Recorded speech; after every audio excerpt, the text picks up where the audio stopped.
Hopefully, your Valentine's Day was better than mine. Apparently, the oil I got for her wasn't exactly top shelf, so I had to ride myself. Triumph has been a busy little bee lately, upgrading its Tiger 800 to the new Tiger 900. Link up here if you want all the juicy details. But when it comes to its big boy, the GS Killer, the Tiger 1200, its flagship adventure bike, only a new paint job and some funky names like Desert and Alpine. Since the changes to the Tiger 900 were quite drastic, in a good sense of the word, we were all expecting to see a much upgraded Tiger 1200 as well.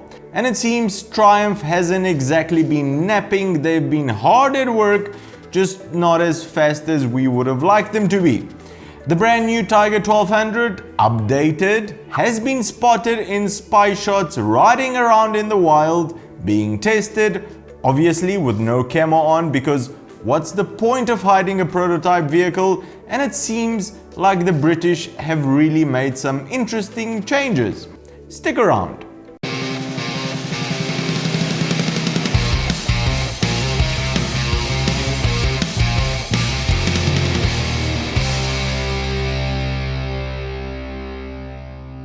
One of the biggest changes on the new bike is the rear-wheel drive system. The rear wheel is now guided by a double-sided swing arm design instead of a single-sided unit on the current Tiger 1200.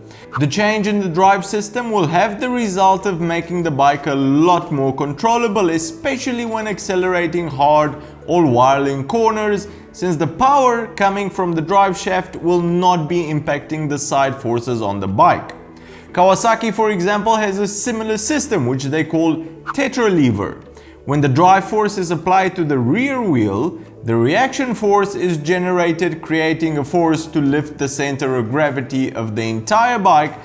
I'm getting bored reading this, Dave. This is... use smaller words, man. Come on. Who's gonna understand this? It's YouTube. People want a light show, relaxing. Well, don't stick your tongue out at me. Thanks for the message. Basically, if your bike has a drive shaft instead of a chain and it's only a single-sided arm, every time you accelerate, the forces will lift the center of gravity of the entire bike, which is obviously what you don't want. The BMW GS, one behind me, only has a single-sided swing arm, but they get around this shifting center of gravity problem by employing a telelever paralever suspension system, which, being controlled by the bike's computer, will keep everything as level as it can while accelerating or braking hard.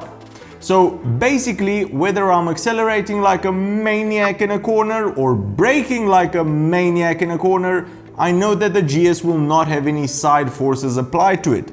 It's good old forwards and backwards forces, and this makes everything a lot more predictable and obviously gives you huge amounts of confidence.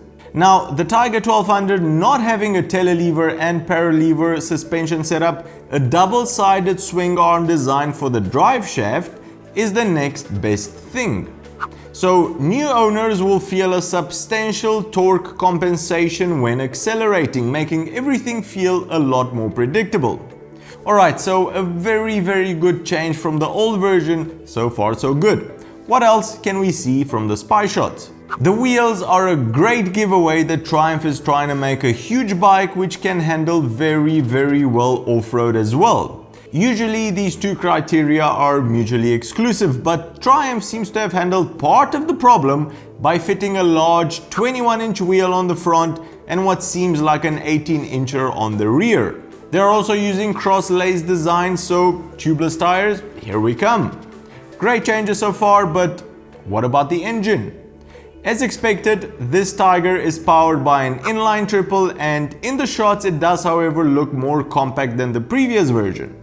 Just like the new Tiger 900, the new 1200 engine will probably use the new 1-3-2 firing order of the cylinders and a modified crankshaft, and unfortunately, to meet the new emission regulations, it most probably will be upsized in capacity putting it anywhere from 1200 to 1300 cc's most probably, or if Triumph want to increase the power output, a 1400cc engine is not necessarily out of the question. However, I highly doubt this scenario since it does look quite compact in the photos. Alright, next, design-wise there are some upgrades here as well. New more 2020-ish headlights, a great addition, a lot more angles on the bike, it looks more angular from any part of the bodywork. The fuel tank is also flatter, which is it's good if you're into flat fuel tanks. The windscreen seems to have adjustable wings because nothing is worse on a touring bike than the wind pummeling you all over the place, and what I really want to give credit to is the larger, much better designed skid pan. It's an adventure bike. It's also off-road oriented. The first week I got my GS, I bent my headers because the Germans obviously thought a tiny little skid plate was gonna cut it. I don't really care much about the state of my headers, but I do wish they didn't get bent within the first week. If we are to go by what Triumph did to the new Tiger 900 for 2020, not only gaining torque and mid-range power but also losing weight and gaining suspension travel, the Tiger 1200 is definitely going to surprise us all and should be some tough competition for the current podium winners of the large off-road adventure bike category.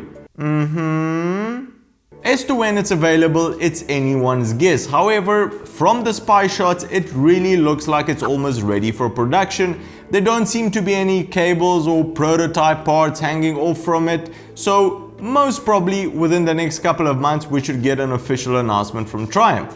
So with all of this wealth of new information, is a new Tiger 1200 on the cards for you for a serious contender of big bikes off-road, or a large comfortable touring bike which has no problem handling off-road? What would you love to see on the new Tiger 1200, apart from a lot less weight of course? Let us know in the comments.